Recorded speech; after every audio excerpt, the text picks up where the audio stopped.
حضور فرماتے ہیں کوئی شخص جنت میں مجرد اپنے عمل کی بنیاد پر داخل نہیں ہو سکے گا جب تک کہ رحمت خداوندی دستگیری نہ کرے۔ کسی صحابی نے بڑی ہمت اور جرأت کا ثبوت دیا کہ پوچھ لیا کیا حضور آپ بھی؟ جب آپ نے فرمایا کوئی شخص داخل نہیں ہو سکتا جنت میں محض اپنے عمل کی بنیاد پر جب تک کہ رحمت خداوندی جو ہے وہ دستگیری نہ فرمائے۔ پوچھا گیا کیا آپ بھی؟ آپ نے فرمایا ہاں میں بھی۔ آپ اندازہ کیجئے کہ اگر محمد رسول اللہ بھی رحمت خداوندی کے ضرورت مند ہوں تو تابع دیگرہ چے رسد ہماری تو سب سے بڑی ضرورت رحمت خداوندی۔ اب یہ رحمت جو ہے قرآن مجید میں اللہ تعالیٰ کی یہ شان دو الفاظ کے ذریعے سے آتی ہے، رحیم اور رحمان۔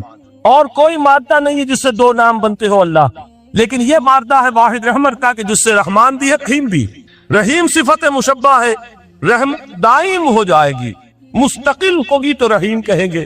اور رحمان اس میں رحمت کی ہے وہ شان ہے کہ جیسے ٹھاٹھے مارتا ہوا سمندر ہو، ہیجان کی کیفیت، طوفانی کیفیت، رحمت خداوندی کا طوفانی جوش، وہ ہے رحمان۔ آپ تو رہتے اس علاقے میں ہیں، آپ کو معلوم ہے عرب اگر بھوکا مرا جا رہا ہو تو کیا کہے گا؟ انا جوعان۔ پیاسا مرا جا رہا ہو انا عطشان۔ بہت غضبناک ہوگا غضبان، غضبان آصفہ قرآن میں آیا، بہت غضبناک۔ رحمان جس کی رحمت جوش میں ہے، ٹھاٹھے مارتے ہوئے سمندر کے معنی۔ تو یہ اللہ تعالیٰ کے ناموں میں سب سے پیارا نام۔ اب آگے چلیے، الرحمن علم القرآن، رحمان قرآن سکھایا۔ رحمت خداوندی سے سب سے بڑا مظہر، رحمان کی رحمانی سب سے بڑا مظہر قرآن ہے۔ ان میں جو منطقی ربط ہے اس کو سمجھتے جائیے۔ اچھا آپ یہ سوچئے جو بھی انسان کو حاصل ہوا وہ کس نے دیا؟ اللہ نے۔ سائنس کا علم کس نے دیا؟ اللہ نے۔ علم آدم الاسماء کلھا، وہ علم الاسماء جو حضرت آدم کو دے دیا گیا تھا ازل میں، یہ اسی کا ظہور ہے، یہ اسی کی ایکسفولیشن ہے جو ہو رہی ہے اور ہوتی رہے گی ابھی۔ اور دوسرے علم ہے وہ کس نے دیا؟ اللہ نے۔ لا یحیطون بشیء من علمہ الا بما شاء، مخلوق میں سے کوئی اللہ کے علم میں سے کسی شے کا احاطہ نہیں کر سکتا مگر وہ جتنا اللہ دینا چاہے۔ لیکن یہ کہ تمام علوم میں چوٹی کا قرآن، نوٹ کرتے جائیے، چوٹی کی چیزیں جمع کی۔ اللہ کے ناموں میں چوٹی کا نام رحمان، اللہ نے جو کچھ انسان کو سکھایا اس میں چوٹی کا علم قرآن۔ خلق الانسان، انسان کو پیدا فرمایا۔ سوال یہ کہ حیوانات کو کس نے پیدا فرمایا؟ آسمان کس نے پیدا کی؟ زمین کس نے پیدا کی؟ فرشتے کس نے پیدا کی؟ کیا مطلب خلق الانسان؟ اس کی تمام مخلوقات میں اس کا کلائمیکس، اس کی تخلیق کی معراج، اس کے تخلیق کا نقطہ عروج انسان ہے۔ یہ ہے کہ جو مسجود ملائک بنا ہے۔ وَلَقَدْ كَرَّمْنَا بَنِي آدَمَ وَحَمَلْنَاهُمْ فِي الْبَرِّ وَالْبَحْرِ وَرَزَقْنَاهُمْ مِنَ الطَّيِّبَاتِ وَفَضَّلْنَاهُمْ عَلَىٰ كَثِيرٍ مِّمَّنْ خَلَقْنَا تَفْضِيلًا۔ تو تخلیق میں اونچی تخلیق انسان، علم سے اونچا علم قرآن کا، اللہ کے ناموں میں سب سے اونچا نام رحمان۔ اب آئیے چوتھی چیز، علمہ البیان، انسان کو بیان کی صلاحیت عطا فرمائی۔ کیا اور کوئی صلاحیت عطا نہیں کی؟ بینائی کس نے دی؟ اللہ۔ اسی طریقے سے سماعت کس نے عطا فرمائی؟ اللہ۔ کتنی فیکلٹیز ہیں، کتنے ایکسٹرنل آرگنز ہیں سینس کے، کتنے انٹرنل سینسز ہیں جو اللہ نے دیے ہیں۔ لیکن یہاں بھی سمجھ لیجئے جتنی فیکلٹیز ہیں ہیومن فیکلٹیز، ان میں ٹاپ کی فیکلٹی جو ہے وہ اسپیچ ہے، کلام ہے، بیان ہے۔ جن لوگوں نے میڈیکل سائنس کا مطالعہ کیا ہے وہ جانتے ہیں کہ یہ برین ہے، ہیومن برین، اس برین میں جو وہ اوپر ایک زرد سا مادہ ہوتا ہے، گرے میٹر، اس کی ایک کوٹنگ ہوتی ہے، یہ ہائیسٹ ایوالوڈ فارم ہے، اور اس میں سب سے بڑا رقبہ جو ہے وہ اسپیچ سینٹر کہلاتا ہے۔ اسی لیے انسان کو حیوان ناطق کہتے ہیں۔ حیوان کے اور انسان کے مابین امتیاز قائم کیا گیا، نطق، گویائی، بولنا۔ اب یہ کیا چیز ہوئی؟ انسان کی صلاحیتوں میں سے سب سے اونچی صلاحیت۔ 4 آیتیں ہو گئی۔ اللہ کے ناموں میں سب سے چوٹی کا نام رحمان، اس نے جو علوم پیدا کیے ان میں چوٹی کا علم قرآن، اس نے جو مخلوقات پیدا فرمائی ان میں چوٹی کی مخلوق انسان، انسان کو جو صلاحیت اور استعدادات عطا فرمائی ان میں چوٹی کی استعداد بیان۔ جمع کیجئے، نتیجہ کیا نکلے گا؟ وہ نتیجہ ایک حدیث نبوی کی شکل میں سامنے آتا ہے۔ پہلی حدیث میں نے یہی پڑھی تھی، اس کے راوی کون ہے؟ عثمان ابن عفان۔ میں حیران ہوتا ہوں وہ قافیہ یہاں بھی موجود ہے، رحمان، قرآن، بیان، انسان، عثمان، عفان، باپ اسی وزن پر ہے، عثمان ابن عفان۔ عن عثمان ابن عفان رضی اللہ تعالی عنہ قال قال رسول اللہ صلی اللہ علیہ وسلم، حضرت عثمان شہید مظلوم ذو النورین رضی اللہ تعالی عنہ فرماتے ہیں کہ اللہ کے رسول صلی اللہ علیہ وسلم نے فرمایا خیرکم من تعلم القرآن وعلمہ، تم میں سے بہترین وہ ہے جو قرآن سیکھے اور سکھا۔ قوت بیان جو تمہاری فیکلٹی ہے، اس کا استعمال کسی گھٹیا کام کے لیے نہیں ہونا چاہیے۔ دیکھیے اردو میں محاورہ ہے کہ توپ سے مکھی نہیں ماری جاتی، توپ بنائی گئی ہے کسی بڑی شے کے لیے، مکھی مارنے کے لیے توپ استعمال نہیں ہوتی۔ یہ قوت بیان جو ہے، جو ٹاپ موسٹ فیکلٹی ہے ہیومن جو فیکلٹیز ہے ان میں سے، اس کا استعمال بھی ٹاپ موسٹ ہونا چاہیے۔ قرآن کو بیان کرو، وہ جیسے کہ علامہ اقبال نے کہا ہے، بلکہ غالباً ان کے قبر پر آس پاس جو اشعار لکھے ہوئے ان میں سے ایک یہ بھی ہے، اگر یک قطرہ خونداری اگر مشتے پریداری بیابامن تو آموزم طریق شاہ بازی را، اگر تمہارے اندر ایک قطرہ بھی خون کا ہے اور مٹھی بھر بھی پر اگر اللہ نے دیے ہیں تو ہے میرے پاس آؤ کہ میں تمہیں شاہبازی کے طریقے سکھاؤں۔ کسی طرح جان لیجئے اگر اللہ نے قوت گویائی عطا فرمائی، اگر اللہ نے تمہیں حیوان ناطق بنایا، اگر اللہ تعالیٰ نے تمہیں یہ صلاحیت عطا فرمائی، اس صلاحیت کا مصرف دنیا کو نہ بناؤ، اس صلاحیت کا مصرف اللہ کے کلام کو پھیلانے پر اس کو صرف کرو۔ خیرکم من تعلم القرآن وعلمہ، خیر جب لفظ آتا ہے بغیر من کے، بلہ تو آتا ہے خیر من ہو، تو یہ ہوگی کمپیریٹیو جو ایک ایڈجیکٹیو جو ہوتی ہے، لیکن یہ سپرلیٹیو ڈگری ہے جب بغیر من کے ہوگا۔ خیرکم دی بیسٹ امنگسٹ یو، جو تم میں بہترین لوگ ہیں وہ کون ہے؟ من تعلم القرآن وعلمہ، جو قرآن سیکھیں اور سکھائیں، قرآن پڑھیں اور اسے بیان کریں۔ آج جان لیجئے سب سے بڑی ضرورت اس بات کی ہے کہ آج کا قرآن پڑھیں۔ آپ حیران ہوں گے کہ یہ کیا کہا اس نے۔ دیکھیے قرآن اترا تھا 1400 برس پہلے، لیکن تا قیامت نوع انسانی کو جتنے مسائل درپیش ہوں گے ان سب کا حل اس میں ہے، البتہ کھودنا پڑے گا، گہرائی میں اترنا ہوگا۔ ایک قرآن کی سطح ہے، اس سطح نہیں، اس کی گہرائیوں کے اندر غوطہ زنی کرو۔ قرآن میں ہو غوطہ زن ہے مرد مسلمان، اور آج کو قرآن یعنی آج کی ہدایت جو اللہ نے اس میں رکھی ہوئی ہے، دیکھیے اس کو نکالو اس کے اندر سے۔ ابھی میں حدیث تو آپ کو سناؤں گا، اس میں یہ تصور آئے گا سامنے اور واضح ہو کر آج کے انسان کی رہنمائی اس قرآن سے اخذ کر کے انسان تک پہنچاؤ۔ یہ ہے فریضہ محمد رسول اللہ کی امت کا صلی اللہ علیہ وسلم۔ آپ نے وہ حدیث سنی تھی کہ بلغوا انی ولو آیۃ، حضور نے خطبہ حجۃ الوداع میں پہلے تو گواہی لی مسلمانوں سے، 1.25 لاکھ کا مجمع جمع تھا۔ حجۃ الوداع آخری حدیث آپ نے اپنے خطبے میں جس کے چند جملے میں سنا چکا ہوں آپ کو ایجیولز کے حوالے سے، اپنی تعلیمات کے اہم نکات کو بار بار دہرا کر بیان کیا، ہیمر کیا، اچھی طرح ذہنوں میں اتارا۔ اس کے بعد ایک سوال کیا، الا لوگوں میں نے پہنچا دیا کہ نہیں؟ اور پورے مجمع نے کہا انا نشہد انک قد بلغت، بلکہ ایک روایت میں الفاظ بڑے پیارے آئے ہیں، انا نشہد انک قد بلغت الرسالۃ وادیت الامانۃ ونصحت الامۃ وکشفت الغمۃ۔ ہاں حضور ہم گواہ ہیں، آپ نے امانت ادا کرنے کا حق ادا کر دیا، رسالت کے فرائض کا حق ادا کر دیا، امت کی خیر خواہی کا حق ادا کر دیا، اور آپ نے گمراہی کے پردوں کو چاکا، اندھیروں کو چاکا۔ 3 مرتبہ حضور نے سوال کیا، 3 مرتبہ جواب دیا، پھر آپ نے نگاہ آسمان کی طرف اٹھائی، انگشت شہادت سے 3 مرتبہ اشارہ کیا، اللہم اشہد، اللہم اشہد، اللہم اشہد، اے اللہ تو بھی گواہ ہے، یہ مان کہ میں نے یہ قرآن ان تک پہنچا دیا۔ یعنی جسے آپ انگریزی میں کہتے ہیں سائی آف ریلیف، کہ بڑا بھاری بوجھ آ پڑا تھا، بڑی ذمہ داری تھی، انا سنلقی علیک قولا ثقیلا، اے محمد ہم آپ پر ایک بڑی بھاری بات ڈالنے والے ہیں۔ اے اللہ گواہ ہے کہ وہ بوجھ میرے کاندھے سے اتر گیا، یہ تسلیم کر رہے ہیں کہ میں نے حق امانت ادا کر، تیری امانت تھی میرے پاس یہ کلام، اللہ کا یہ پیغام انسانوں کے لیے نازل ہوا محمد پر صلی اللہ علیہ وسلم، تو امانت کا بوجھ کس کے بارے گراں کس کے کاندھے پر ہے؟ حضور اگر ادا نہ کرتے، ابھی وہ آپ نے آیت سنی تھی، یا ایھا النبی بلغ ما انزل الیک من ربک فإن لم تفعل فما بلغت رسالتہ، یا ایھا الرسول، اے رسول صلی اللہ علیہ وسلم پہنچا دے وہ کچھ نازل کیا گیا ہے آپ پر آپ کے رب کی طرف سے، اور اگر بالفرض آپ نے ایسا نہ کیا تو امانت کا حق ادا نہیں ہوگا، رسالت کا حق ادا نہیں ہوئی۔ حضور نے پہنچا کر گواہی لے کر جیسے کہ ایک اطمینان کا سانس لیا، اللہم اشہد، اللہ تو بھی گواہ ہے۔ اس کے بعد آپ نے فرمایا تھا وہ چھوٹا سا جملہ جو آپ میں سے ہر شخص بآسانی یاد کر کے اٹھ سکتا ہے، فَلْيُبَلِّغِ الشَّاهِدُ الْغَائِبَ، اب پہنچا وہ جو یہاں ہے ان کو جو یہاں نہیں، اس لیے کہ میری رسالت پوری نوع انسانی کے لیے، وقت فرصت ہے، کہاں کام ابھی باقی ہے، نور توحید کا اتمام ابھی باقی ہے، ابھی تو ہند تک یہ پیغام جانا ہے، چینیوں تک جانا ہے، ابھی یورپ پہ اس پیغام کو پہنچنا ہے۔ دی اذانیں کبھی یورپ کے کلیساؤں میں، کبھی افریقہ کے تب ہوئے صحراؤں میں۔ یہ کون کرے گا؟ اے امت محمد، یہ ذمہ داری تمہاری ہے صلی اللہ علیہ وسلم۔ اسی کو آپ نے مزید تاکیداً فرمایا، بلغوا انی ولو آیۃ، میرا کوئی امتی بھی اس سے بالکل فارغ نہ رہ جائے، بالکل محروم نہ رہے، آیت بھی پہنچا سکتا ہو تو پہنچا۔ یہ ہے وہ ذمہ داری کہ جو اس حدیث کی روح سے خیرکم من تعلم القرآن وعلمہ، ایک ہوتا ہے ذمہ داری کو ایک بوجھ کی حیثیت سے، ایک فرض کی حیثیت سے بیان کرنا، یہاں ہے تشویق اور ترغیب کا انداز۔ کون نہیں چاہتا کہ میں بہتر سے بہتر کیریئر اختیار کروں؟ کون نہیں چاہتا کہ میری زندگی اعلیٰ سے اعلیٰ ہو؟ کون نہیں چاہتا کہ میرا وقت جو ہے اس کی بڑی سے بڑی قیمت مجھے ملے؟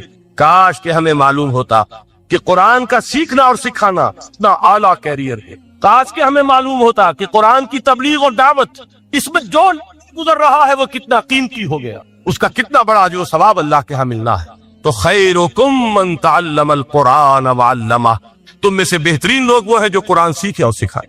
دوسری حدیث حضرت عمر سے مروی ہے رضی اللہ تعالیٰ۔ یہ پہلی روایت متفق علیہ تھی، بخاری اور مسلم دونوں میں موجود ہے۔ دوسری روایت صحیح مسلم کی ہے۔ حضرت عمر فرماتے ہیں، قال قال رسول اللہ صلی اللہ علیہ وسلم، ان اللہ یرفع بہذا الکتاب اقواما ویضع بہ آخرین، اللہ اب اس کتاب کے ذریعے قوموں کو اٹھائے گا اور اسی کو ترک کرنے کے باعث رسوا کر۔ یہ ہے اب ابد الآباد تک کے لیے، خاص طور پر مسلمانوں کے لیے اللہ تعالیٰ کا یہ قانون۔ اس کتاب کو لے کر اٹھیں گے سربلند ہوں گے، اس کتاب کو پیٹھ دکھائیں گے ذلیل کر لیے۔ یہ گویا کہ اب امت مسلموں کی قسمت جو ہے وہ تلے اس کتاب کی میزان، اسی میں طے ہوگا کہ ان کے لیے عروج ہو یا زوال۔ اسی کو وہ جواب شکوہ میں علامہ اقبال نے سادہ ترین الفاظ میں کہا تھا، وہ زمانے میں معزز تھے مسلمان ہو کر اور تم خار ہوئے تاریک قرآن ہو کر۔ فارسی میں اسی کو مفہوم کو جو ادا کیا ہے جس خوبصورتی سے، اس کا تو جواب نہیں ہے کہ اے مسلمان، خار از مہجوری قرآن شد، تم جو ذلیل و خار ہو گئے ہو دنیا میں۔ ایک سوال شاید نے کبھی کیا تھا، بڑا پیارا سوال تھا، ہے آج کیوں ذلیل کے کل تک نہ تھی پسند گستاخی فرشتہ ہماری جناب۔ بڑا پیارا سوال ہے، جواب علامہ اقبال دے رہے ہیں، خار از مہجوری قرآن شدی، قرآن سے لا تعلق ہونے کی بنیاد پر تم ذلیل و رسوا ہو۔ شکوہ سنجے گردش دورہ شدی، گردش دورہ اور گردش فلک اور فلک ناہنجار اور فلک کج رفتار، اس کو خامخواہ گالیاں دے رہے ہو، اس کا خامخواہ شکوہ کر رہے ہو، شکایت کر رہے ہو۔ یہ تو ہے باد سبا ہی ہما، یہ تمہارے اپنے کرتوتوں کا کی سزا ہے جو تمہیں مل رہی ہے۔ تم نے قرآن کو پیٹ دکھا، تم ذلیل و رسوا۔ خار از مہجوری قرآن شدی، شکوہ سنجے گردش زورا شدی، اے چو شبنم بر زمیں افتندئی، در بغل داری کتاب زندئی۔ اے وہ قوم جو شبنم کی طرح زمین پر پڑی ہے، اغیار اسے پاؤں تلے روند رہے ہیں، جیسے آپ صبح کو سیر کرنے نکلتے ہیں، سبزے پر پڑی ہوئی شبنم اسے آپ روندتے ہیں اپنے قدموں تلے۔ اے امت محمد، آج تو دنیا کی قوموں کے سامنے اسی طرح پابال ہے، سرنگوں ہے، لیکن ہوش میں کہ تیری بغل میں وہ کتاب زندہ موجود ہے، وہ کتاب زندہ جس میں کہ دنیا میں یہی جزیرہ نماء عرب وحشی لوگوں کا مسکن، نہ یہاں علم، نہ یہاں تمدن، نہ یہاں تہذیب، نہ یہاں تنظیم، کوئی ڈسپلن نہیں، کوئی حکومت نہیں، کوئی تہذیب نہیں، کچھ نہیں، تاریکیاں ہی تاریکیاں۔ یہی کتاب تھی جس نے اسے منور کیا، یہی کتاب تھی جس نے دنیا کا امام بنایا، یہی کتاب تھی جس نے دنیا کا معلم بنایا، یہ کتاب تھی جس نے نئے نئے علوم ایجاد کرنے سکھائے، یہ کتاب تھی جس کی بدولت یہی عرب تھے جنہوں نے یونان کے فلسفے اور سائنس کو جو چکے تھے انہیں زندہ کیا، ان میں نئی چیزوں کا اضافہ کیا اور اسپین کی یونیورسٹیوں کے ذریعے سے یورپ تک دوبارہ پہنچا دیا۔ یہ وہ کتاب ہے، در بغل داری کتاب زندگی۔ اقبال نے کیسے کیسے شکوے کہے ہیں، اسی قرآن میں ہے اب تر کے جہاں کی تعلیم، جس نے مومن کو بنایا مہو پرویں کامی۔ اس قرآن کو لے کر مسلمان نکلا ہے، ایک ہاتھ میں قرآن، ایک میں تلوار۔ برا نہ مانی یہ قرآن، تلوار کا نام بھی آپ اپولوجیٹک انداز میں نہ لیا کریں۔ انقلاب کی تکمیل تلوار سے ہوتی، انقلاب کی تمہید کسی کتاب سے ہوتی۔ اچھی طرح جان، کبھی انقلاب صرف کتاب سے نہیں آیا، کتاب سے ذہن بدلتے، کتاب سے فکر بدلتی ہے، کتاب سے سوچ بدلتی، کتاب سے ایک جماعت تیار ہوتی ہے، قوت تیار ہوتی۔ وہ 313 جو میدان بدر میں تھے وہ قرآن کا اعجاز کا ظہور تھے، بندہ مومن کا اگر اپنا تعلق اللہ کے ساتھ مخلصانہ، اس میں منافقت نہیں، اس میں ریا نہیں ہے، اس میں دھوکہ نہیں ہے، اس میں فریب نہیں، مخلصین لہ الدین، وہ اللہ تعالیٰ کا تعلق بھی اس کے ساتھ ریسیپروکیٹ کرتا ہے۔ اللہ تعالیٰ انا عند ظن عبدی دی، حضور یہ اللہ کا قول ہے حدیث قدسی میں کہ میرا بندہ میرے بارے میں جو کچھ گمان کرتا ہے میں وہی سلوک اس کے ساتھ کرتا ہوں۔ اللہ تعالیٰ بھی مخلص ہے، اللہ تعالیٰ کی مرضی کے بغیر کچھ نہیں ہو سکتا، کوئی یقیناً جو کچھ ہوا ہے اس میں میرے لیے خیر ہے، چاہے فوری طور پر مجھے ناگوار دے رہا ہے، مجھے تکلیف ہی ہے، میرے لیے یہ شے جو ہے ناپسندیدہ ہے، لیکن انتی لانگ رن مجھے یقین ہے کہ اس میں خیر ہے۔ بیدک الخیر انک علی کل شیء، اللہ تیرے ہاتھ پہ خیر ہی خیر ہے، تو ہر چیز پر اچھا جو ہوگا وہ بھی اذن رب کے بغیر نہیں ہوگا، یہی تصور اس کے بارے میں ہونا، اسی کا نتیجہ یہ نکلتا ہے جس کو قرآن مجید بار بار کہتا ہے، بار بار کہتا ہے، بار بار کہتا ہے، لا خوف علیہم ولا هم یحزنون۔ کیا مطلب؟ نہ ان پر کوئی خوف ہے نہ حضور سے دو چار ہو۔ عام طور پر یہ سمجھا جاتا ہے کہ یہ آخرت میں ہوگا، آخرت میں تو بتمام و کمال ہوگا، دنیا میں بھی ہوگا، خوف کس بات کا بھائی؟ ہوگا وہی جو میرا رب چاہے گا، وہ میرا دوست ہے، میں اس کا ولی ہوں، میرا ولی۔ الا ان اولیاء اللہ لا خوف علیہم ولا هم یحزنون، جو اللہ کے ولی ہوتے ہیں، اللہ کے دوست ہوتے ہیں، نہ کوئی خوف ہوتا نہ حزن ہوتا۔ خوف کس بات کا؟ ہوگا وہ جو اللہ چاہے گا، اور جو کچھ اللہ چاہے گا اس میں کوئی نہ کوئی خیر ہوگا، چاہے فوری طور پر مجھے نظر دو۔ قرآن کہتا ہے سورہ بقرہ، عسیٰ ان تکرہوا شیئا وہو خیر لکم وعسیٰ ان تحبوا شیئا وہو شر لکم، این ممکن ہے کہ تم کسی چیز کو ناپسند کرو، دراحال کہ اسی میں تمہارے لیے خیر ہے، اور این ممکن ہے کہ تم کسی چیز کو پسند کرو، دراحال کہ اس میں تمہارے لیے شر ہو۔ اللہ یعلم وانتم لا تعلمون، اللہ جانتا تم نہیں جانتے، تم افعال و اعمال و احوال و واقعات کے ظاہر کو دیکھتے ہو، اس کے پردے میں کیا مشیت ایسی ہے، کیا ارادہ خدا بندی ہے، اس کی پشت پر کیا چیز ہے جو اللہ تعالیٰ کو مطلوب ہے، یہ ہمیں نظر نہیں آتا۔ یہ شارٹ سائٹڈ، ہماری نگاہ جو ہے بس کچھ دور تک جاتی ہے، اس سے آگے نہیں، لہذا افعال و اعمال و احوال و واقعات کے صرف ظاہر پر ہماری نگاہ ہے، باطن پر تو ہے ہی نہیں، لہذا ہم اس سے متاثر۔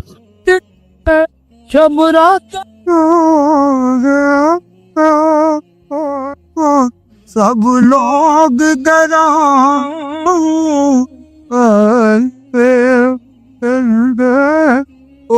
نہیں آئے پرد محمد جو آپ دب۔ الدعاء مخ العبادات، الدعاء هو العبادات۔ حضور کی یہ دو احادیث بہت سادہ، بہت مختصر، دعا ہی عبادت کا جوہر ہے۔ مخ کہتے ہیں ہڈی کے اندر جو گودا ہوتا ہے، وہ مخ، گودا جو ہے عبادت کا وہ کیا ہے؟ دعا۔ توحید فی الدعا کیا ہے؟ صرف اللہ کو پکارا گیا، اور شرک فی الدعا، جس کو بھی پکاریں گے آپ مدد کے لیے اس کو آپ نے معبود بنایا۔ کسے باش یہ مسئلہ سمجھ لیجیے، لا تدعو مع اللہ احد، اللہ کے ساتھ کسی کو مت۔ حضور نے فرمایا کہ جوتی کا تسمہ بھی مانگنا ہو تو اللہ سے، اللہ نے تو دروازہ کھولا ہوا ہے، جو چاہو مانگو، کسی اور سے مت۔ دیکھیے ایک علمی مسئلے اور ہوتے ہیں، یہ جو روحانیات کا معاملہ ہے، عالم ارواح میں کیا صورت ہے، ارواح صرف کہیں اللہ کے پاس کسی کولڈ سٹوریج میں ہے یا اس کا اس دنیا سے بھی کوئی تعلق ہے، ایک ہی مسائل ہے۔ فرض کیجئے اس وقت کوئی ارواح یہاں موجود ہو، فرض کیجئے، میں اس کا انکار نہیں کروں گا، ہو سکتا ہے کہ ہو سکتا ہے کوئی روحانیت والا شخص بتا بھی دے کہ آپ فلاں کی روح موجود ہے، ہوگی بھائی، اسے نظر آتی ہوگی، ٹھیک۔ یہ بھی ہو سکتا ہے کہ کوئی شیطان جن ہو اور وہ دھوکہ دے رہا ہو کہ میں فلاں کی روح ہوں، ہو سکتا ہے، لیکن یہ بھی ہو سکتا ہے، وہ بھی ہو سکتا ہے، مجھے اس سے بحث نہیں۔ مجھے جس سے بحث ہے وہ یہ ہے کہ مجھے پکارنے کی اجازت نہیں، ہوا کرے کسی کی موجود ہوا کرے، مجھے میرے رب کی اجازت نہیں ہے کہ میں اسے مدد مانگوں گا اللہ سے، دعا کروں گا اللہ سے، استغاثہ کروں گا اللہ سے، تکلیف کے لیے دعائی دوں گا اللہ سے۔ اب اللہ جس سے چاہے کروا دے، کسی کو بھیج دے، کسی فرشتے کو بھیج دے، مجھے کیا ہے، مجھے آم کھانے ہیں، پیڑ نہیں گننے، فلاں روح نے آ کے کام کر دیا، ارے بھائی میرا کام بننا چاہیے، اور فرشتہ آ گیا اس نے کام بنا دیا، تو کھڑے تجھے کیا غرض ہے اس سے، میرا کام بننا چاہیے۔ میرا مسئلہ یہ ہے کہ مجھے پکارنا ہے صرف اللہ کو، اس کی بھی قدرت ہے کسی کو نہ بھیجے، نہ کسی روح کو بھیجے، نہ ملائکہ کو بھیجے، بغیر کسی کے جو چاہے کہے۔ اللہ کا مرضی ہے، وہ چاہے کسی روح کو بھیج دے، کسی فرشتے کو بھیج دے، مجھے اس سے غرض ہی کوئی نہیں۔ مجھے تو اپنی تکلیف یا دور ہونا مطلوب ہے، اس کے لیے میں پکاروں گا. سمجھ گئے؟ دیکھیے میں سادہ ترین کر رہا ہوں مسئلہ. عبد القادر جیلانی کی روح یہاں ہے یا نہیں، حضور کی روح انور یہاں ہے یا نہیں، یہ تو علمی مسئلہ ہو گیا نا. یہ فرشتے یہاں ہے کہ نہیں، کوئی اختلاف ہے؟ میں پکار سکتا ہوں کہ بھائی ذرا میرا کام کر دینا. یہ کروں گا تو شرک موجود ہے. کرامن کاتبین ہے کہ نہیں؟ موجود ہونا نہ ہونا یہ مسئلہ علمی. جو اصل میں شرک سے متعلق مسئلہ ہے وہ یہ ہے کہ پکارنے کی اجازت ہے. دیکھیے حضور کی ایک حدیث ہے اور یہ ایک ہمارے لیے خوشخبری ہے. آج 8واں دن ہے آپ اپنی نیند کی قربانی دے رہے ہیں، آ رہے ہیں، سن رہے ہیں. یہ حدیث بھی سن لیجئے، بشارت والی حدیث ہے. مجتمع قوم فی بیت من بیوت اللہ، نہیں جمع ہوتے کچھ لوگ اللہ کے گھروں میں سے کسی گھر میں. اس کا مصداق اول تو مسجد ہوگی، لیکن تقریباً تمام محدثین نے مانا ہے کہ صرف مسجد تک محدود نہیں ہے، سب گھر اللہ کے. یہ جگہ کس کی؟ تو عام ہے یہ چیز. لیکن مسجد کیا ہوگا کہ مصداق اول ہوا. مجتمع قوم فی بیت من بیوت اللہ یتلون کتاب اللہ ویتدارسونہ بینہم. کام کیا کر رہے ہو کہ اللہ کی کتاب پڑھ رہے ہو، وہ سمجھ رہے ہو، سمجھا رہے ہو. تو کیا ہوتا ہے؟ الا نزلت علیہم السکینہ، ان پر اللہ کی طرف سے سکینت کا نزول ہوتا ہے. وغشیتہم الرحمہ، رحمت خداوندی انہیں ڈھانپ لیتی. وحفتہم الملائکہ، فرشتے ان کے گرد گھیرا ڈال لیتے. وذکرہم اللہ فی من عندہ، اور اللہ ذکر کرتا ہے ان کا ملائکہ مقربین کی محفل میں. دیکھو تم کہتے تھے یہ انسان بڑا گھٹیا ہے، میرے وہ بندے اس وقت میرے گھر میں جمع ہے صرف میرے کلام کو سمجھنے کے. کہ وہاں فرمایا گیا تھا کہ 3 جو سب سے بڑے بڑے گناہ ہیں، والذین لا یدعون مع اللہ الہا آخر، وہ لوگ کہ جو اللہ کے ساتھ کسی اور الہ کو پکارتے نہیں ہیں، کسی اور سے دعا نہیں کرتے. ولا یقتلون النفس التي حرم اللہ الا بالحق، نہیں انسانی جان کو قتل کرتے ہیں جسے کہ اللہ نے محترم قرار دیا ہے مگر حق کے ساتھ. یعنی کوئی قانون کی دفعہ ان کے اوپر لاگو ہو جائے تو بات دوسری ہے. قتل عمد کے قصاص میں قتل ہوگا، یا یہ کہ زنا اگر شادی شدہ مرد یا عورت کرتے ہیں تو ان کی سزا جو ہے وہ رجم ہے، جو قتل کی ایک بہت ہی شدید شکل ہے. یا مرتد کی سزا قتل ہے. اور یا پھر یہ ہے کہ کافر کو قتل کیا جا سکتا ہے جو حربی ہوئی، جس کے ساتھ جو جنگ ہے وہ ڈکلیئرڈ. ان 4 صورتوں کے علاوہ کسی انسان کو کسی حالت میں کسی جذبے کے تحت قتل کرنا جائز نہیں ہے. حرام مطلق. یہ ہمارے ہاں جو وہ عزت کے نام پر آنر کلنگز جو ہو رہی ہوتی ہیں، یہ سب کے سب جو ہے جرم ہے اسلام کے نگاہ میں. کسی کو یہ حق حاصل نہیں ہے کہ اس طرح سے اپنے ہاتھ میں قانون کو لے لے. لیکن اس کے بعد فرمایا تھا کہ جو لوگ یہ کام کرتے ہیں تو پھر یہ ہے یلقا اسامہ، وہ اس کی پاداش بھگت کر رہے. یضاعف لہ العذاب یوم القیامہ، ان کے لیے قیامت کے دن عذاب دگنا کر دیا جائے گا، بڑھا دیا جائے گا. وَيَخْلُدْ فِيهِ مُهَانًا، اور وہ رہیں گے اس میں ہمیشہ نہایت ذلت کے ساتھ رسوا ہو کر. إِلَّا مَنْ تَابَ وَآمَنَ وَعَمِلَ عَمَلًا صَالِحًا، اس میں استثناء ہے کہ جو توبہ کرے اور تجدید ایمان کرے یا ایمان لائے. اگر پہلے کافر تھا تو ایمان لائے گا، اور اگر پہلے مسلمان تھا لیکن یہ کہ یہ گناہ سرزد اس سے ہوا تو گویا کہ ایک طرح کے کفر میں وہ داخل ہو گیا تھا، ایمان حقیقی سے محروم ہو گیا تھا، تو گویا کہ تجدید ایمان کرے. الا من تاب وآمن وعمل عملا صالحا، اور پھر اس کا عمل تبدیل ہو جائے، عمل درست ہو جائے، غلط کام کو فی الواقع چھوڑ دے. فاولئک یبدل اللہ سیئاتہم حسنات، تو یہ وہ لوگ ہیں کہ اللہ تعالیٰ ان کی برائیوں کو بھلائیوں سے بدل دے گا. یہ بات جو ہے بہت بلند ہے، اس میں اللہ تعالیٰ کی طرف سے وعدہ جو ہو رہا ہے کہ فَأُولَٰئِكَ يُبَدِّلُ اللَّهُ سَيِّئَاتِهِمْ حَسَنَاتٍ وَكَانَ اللَّهُ غَفُورًا رَحِيمًا وَمَن تَابَ وَعَمِلَ صَالِحًا. پھر دوبارہ تکرار کے ساتھ یہ بات آ چکی ہے، جو توبہ کرے اور پھر عمل اچھا کرے. فَإِنَّهُ يَتُوبُ إِلَى اللَّهِ مَتَابًا، تو وہ ہے جو حقیقت میں توبہ کرتا ہے اللہ کی جناب میں جیسے کہ توبہ کرنی چاہیے، عمل میں کوئی تبدیلی نہ ہو. اور توبہ کی تسبیح ہوتی جو ہے استغفر اللہ ربی من کل ذنب واتوب الیہ، آپ نے 10 تسبیحیں کر دی، 1000 مرتبہ کہہ لیا، یہ سب زیرو ہے اللہ کی نگاہ میں. ذکر کا ثواب مل جائے گا کہ اتنا وقت آپ نے اللہ کا نام لیا ہے، اللہ کا ذکر کیا ہے، اس کا ثواب تو ملے گا، لیکن یہ توبہ نہیں. اس سے کسی گناہ کی معافی کا کوئی سوال نہیں ہوتا، اس سے برائیوں کے بھلائیوں میں بدلنے کا کوئی امکان نہیں، اس سے اس کی سزا سے بچنے کی کوئی سبیل نہیں۔ اب سورہ تحریم میں خاص طور پر ایک خاص جو پس منظر ہے اس کے اعتبار سے یہ آیت آ رہی ہے، یا ایھا الذین آمنوا توبوا الی اللہ توبۃ نصوحا، اے وہ لوگوں جو ایمان لائے ہیں، اے ایمان کے مدعیوں، دعوے داروں، توبہ کرو اللہ کی جناب میں، لیکن وہ توبہ خالص ہوگی، توبۃ نصوحا۔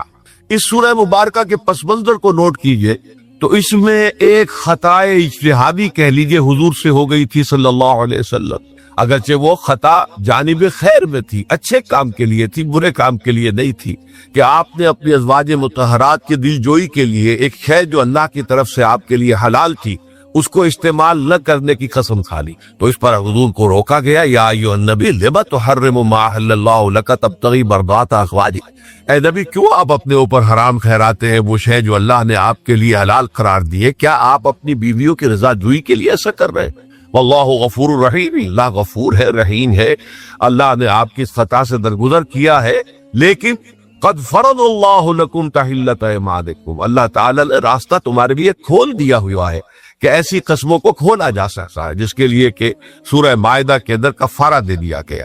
تو گویا کہ حضور کو یہاں حکم دیا جا رہا ہے کہ آپ اپنی اس قسم کا کفارہ دیجئے، قسم کا، اور یہ جو قسم ہے اس کو کھول۔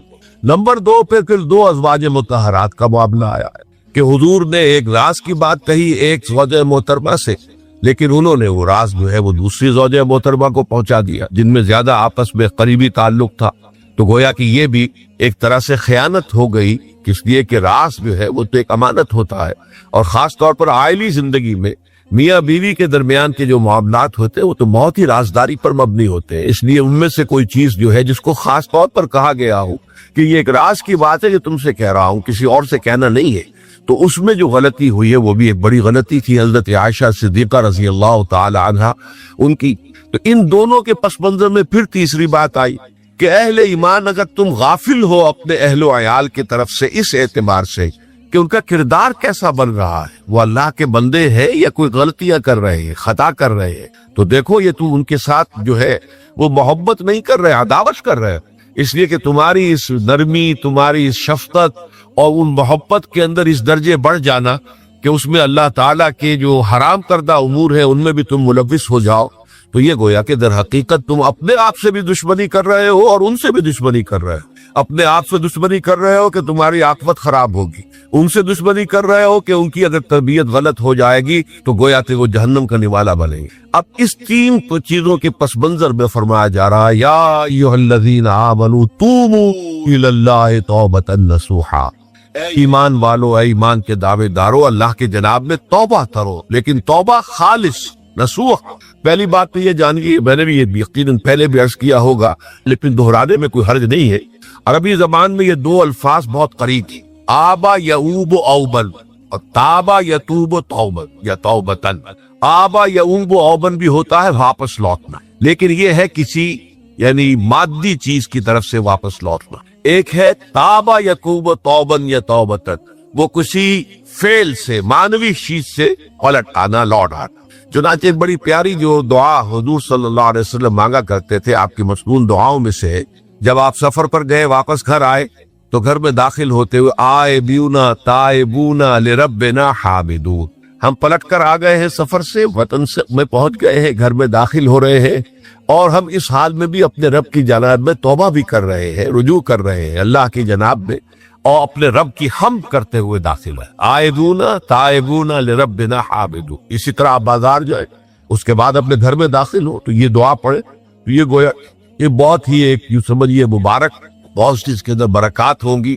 تو اس میں بھی لفظ آبا یعوب اوبل، تابا یتوب توبت، یہ دونوں کے بہت قریب آ گئے، آئبونا تائبونا لربنا حامدون، توبو الی اللہ۔ اب قلعہ کو نوٹ کیجئے، یہ توبہ کا لفظ بھی بہت سے ایسے الفاظ میں سے عربی زبان کے، جیسا کہ اس سے پہلے ہم دیکھ چکے ہیں کہ ایک لفظ رغبہ، رغبہ رغبت جسے اردو میں ہم بولتے ہیں، رغبہ الہ ہوگا تو کسی شے کی طرف رجحان ہونا، اس کی طلب پیدا ہو جانا، اس کی خواہش پیدا ہو جانا، اور رغبہ عن ہوگا تو کسی چیز سے متنفر ہو جانا، دور ہٹ جانا، دور چلے جانا۔ ورب ایک ہی ہے، پریپوزیشن کی چینج سے بالکل برعکس نتیجہ نکل آیا۔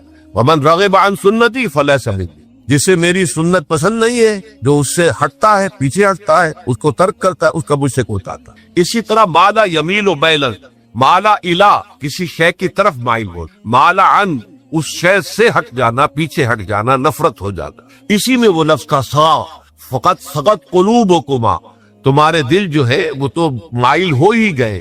سغا بھی الہ ہوگا، اس کے معنی کسی شے کی طرف مائل ہو جانا، عن ہوگا تو کسی شے سے متنفر ہو جانا۔ تو وہاں میں عرض کر چکا تھا لقد سقط قلوبکما، تو اے نبی کی دونوں بیویوں، تمہارے دل تو یقیناً اللہ کی طرف مائل ہو چکے ہیں، توبہ کی طرف مائل ہو چکے ہیں، لیکن زبان سے یہ کہتے ہوئے کہ حضور معاف کر دیجئے غلطی ہو گئی، یہ اس میں ذرا حجاب خا رہا ہے۔ ظاہر بات ہے شوہر اور بیوی کے درمیان جس طرح کا تعلق ہوتا ہے تو اس میں یہ کہ بسا اوقات اپنی غلطی کو واضح الفاظ میں تسلیم کرنے میں کچھ ہچکچاہٹ سی ہوتی، تو وہ ایک کیفیت تھی کہ تمہارا دل تو مائل ہو چکا ہے، لیکن یہ کہ تم ذرا زبان سے بھی کہو، اقرار۔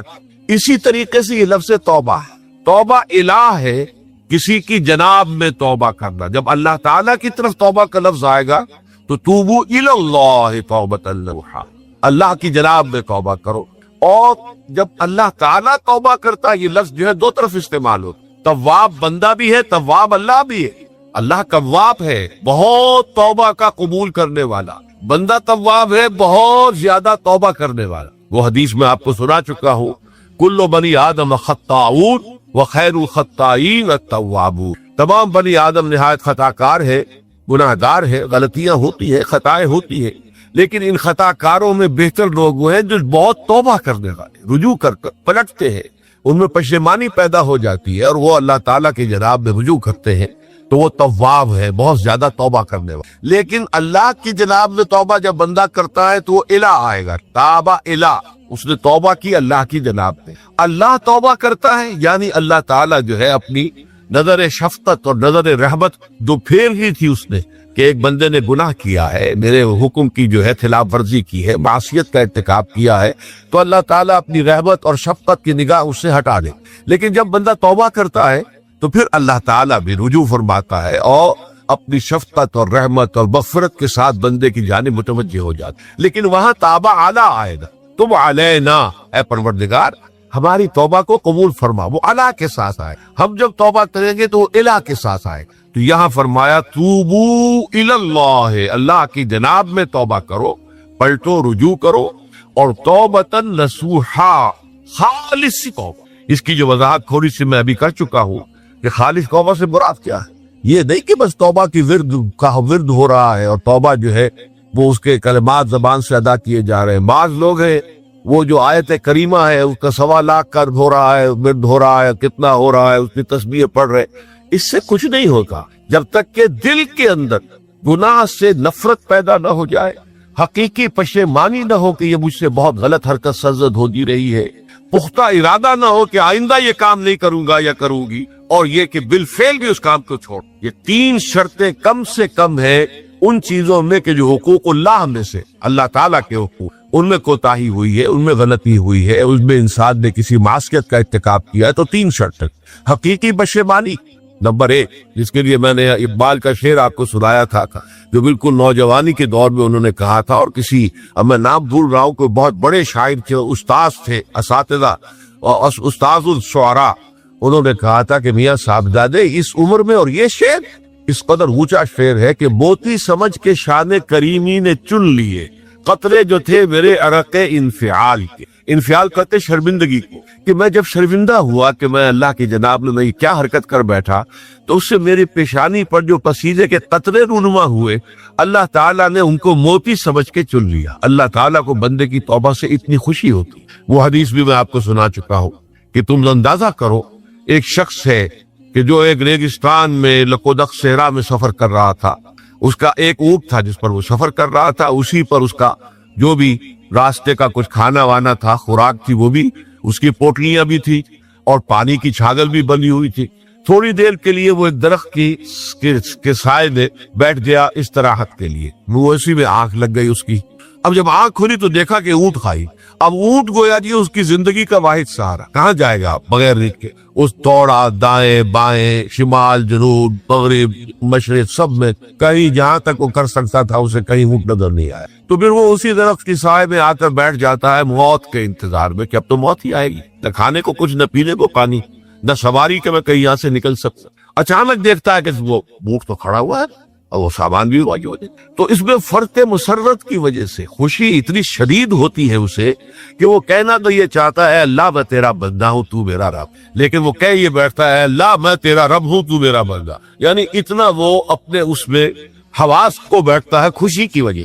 اتنی ہی خوشی ہوتی ہے اللہ تعالیٰ کو اپنے کسی گناہ گار بندے کی توبہ سے. اب آپ اندازہ کریے، یہ ہے جو تشبیہ حضور صلی اللہ علیہ وسلم نے توبہ کی عظمت کے لیے بیان کیا. تو اس کے حوالے سے اور میں آپ کو فلسفے کے طور پر بھی بتا چکا ہوں کہ بہت بڑی غلطی جو ہے، جیسے ان دونوں صورتوں کا جو مرکزی مضمون میں نے بتایا تھا کہ خاندانی زندگی میں دو انتہائی کیفیات پیدا ہوتی، یا میاں بیوی کی موافقت نہیں ہو رہی تو آخری حد ہے طلاق، یا یہ ہے کہ اتنی محبت ہو گئی ہے کہ محبت کی وجہ سے شریعت کی حدود کے اندر رد و بدل ہو رہا ہے. تو پہلے کے موضوع کے اوپر سورہ طلاق ہے اور دوسرے موضوع کے اوپر سورہ تحریم ہے. تو طلاق کے معاملے میں بھی عیسائیوں سے جو بہت زیادہ غلطی، بہت بڑی سرزد ہوئی، وہ یہ ہے کہ حضرت عیسیٰ نے یہ فرمایا تھا کہ جو شخص اپنی بیوی کو طلاق دیتا ہے گویا کہ ناحق، وہ گویا کہ اس سے زنا کرواتا ہے. یعنی یہ کہ طلاق ہو گیا اس کو، اب وہ بیچاری جو ہے وہ بے شوہر کے ہے، عام طور پر متعلقہ سے کوئی شادی نہیں کرتا تھا، تو اب اس کے فتنے میں مبتلا ہونے کا امکان موجود، وہ زناکاری پر آمادہ ہو سکتی. تو اس جس شخص نے اسے غلط طلاق دی تھی در حقیقت وہ ذمہ دار ہوگا اس زناکاری کا جو وہ کر رہی. یہ اصل پہ ایک اخلاقی تعلیم تھی جس کو کہ انہوں نے قانونی سمجھ لیا اور طلاق کا دروازہ بند کر دیا. حالانکہ شریعت موسوی و طلاق کا راستہ کھلا تھا، جیسے شریعت محمدی میں کہ اگر کوئی صورت ایسی ہے کہ مزاج نہیں مل رہا ہے تو ٹھیک ہے علیحدہ ہو جاؤ، سیپریشن کا راستہ کھلا اٹھاؤ.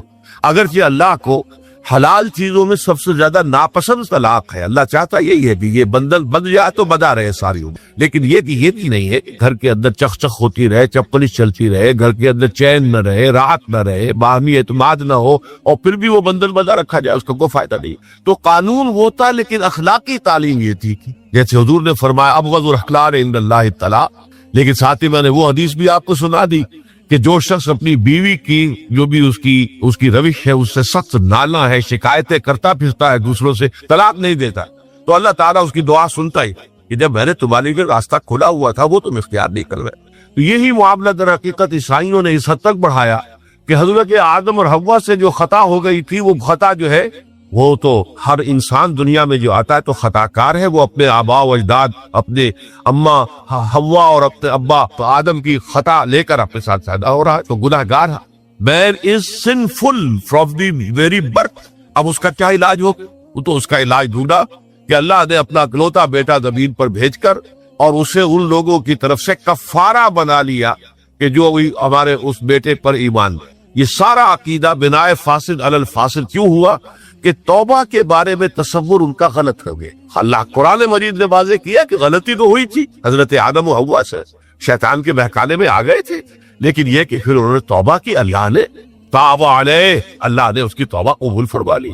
فتلقى آدم من ربہ کلمات فتاب علیہ، تو آدم نے اپنے رب سے کچھ کلمات سیکھ لیے، پشیمانی تو ہو گئی تھی، شرمندگی ہو گئی تھی، لیکن الفاظ نہیں مل رہے تھے. کن الفاظ میں وہ اللہ کی جناب میں توبہ پڑ، اللہ کی کمال شفقت کے اللہ نے وہ الفاظ بھی انہیں تلقین کر دیے جو سورہ اعراف کے اندر بیان ہوئے ہیں.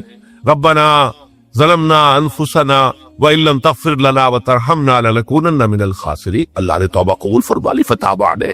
اب جو بچہ پیدا ہو رہا ہے نسل آدم کا، وہ کوئی اپنے جد امجد جو ہے حضرت آدم اور حضرت حوا کے گناہ کی پوٹ لے کر نہیں آتا ہے، وہ تو کل مولود یولد علی الفطرہ، فطرت الاسلام پہ پیدا ہوتا ہے. تو توبہ کی در حقیقت جو عظمت اور حقیقت ہے ہمارے دین میں، اس کو نہ سمجھنے سے بھی بہت بڑی غلطیاں لوگوں سے ہو جاتی ہے. تاریخ انسانی میں اتنی بڑی بڑی غلطیاں ہو. طلاق کے معاملے میں بھی عیسائیوں نے پھر یہ کیا کہ سوائے اس کے کوئی شکل نہیں ہے کہ بیوی زنا کار ہو تو پھر تو طلاق ہو جائے گی، سیپریشن ہو جائے گی. لہذا جو طلاق دینا چاہتے تھے وہ ایسے مواقع پیدا کرتے تھے کہ بیوی زنا کرے، یا یہ کہ جھوٹی گواہیاں فراہم کرتے تھے زناکاری کی اور پھر اس سے چھٹکارا حاصل کرتے تھے. اس کے بغیر چھٹکارا حاصل کرنے کی کوئی شکل نہیں تھی. اس میں بڑے بڑے افسانے جو ہے وہ مغربی لٹریچر کے اندر آپ کو ملے گے کہ عورت سے نجات پانے کے لیے انہیں پھر یہ کرنا پڑتا کہ جھوٹے طور پر جھوٹا الزام تہمت لگا کر اس کے اوپر زنا کا الزام ثابت کرے، یا یہ ہے کہ اسے واقعتاً خود ایسے حالات میں ڈال دے کہ وہ زانیہ بن جائے اور پھر اس سے نجات حاصل۔ یہ گویا کہ پھر وہی بناء فاسد علی الفاسد، ایک غلط بات کے اوپر دوسری غلط بات۔ تو توبوا الی اللہ توبۃ نصوحا، توبہ کرو اللہ کی جناب میں جو کہ خالص توبہ۔ خالص توبہ میں 3 شرائط میں نے بیان کر دی کہ اگر اللہ کے حقوق میں معاملے میں کبھی بیشی ہوئی ہے تو پھر یہ ہے کہ پشیمانی حقیقی، عزم مصمم دوبارہ نہیں کروں گا نہ کروں گی، اور نمبر 3 یہ کہ ایک مرتبہ اس گناہ کو لازماً چھوڑ دینا۔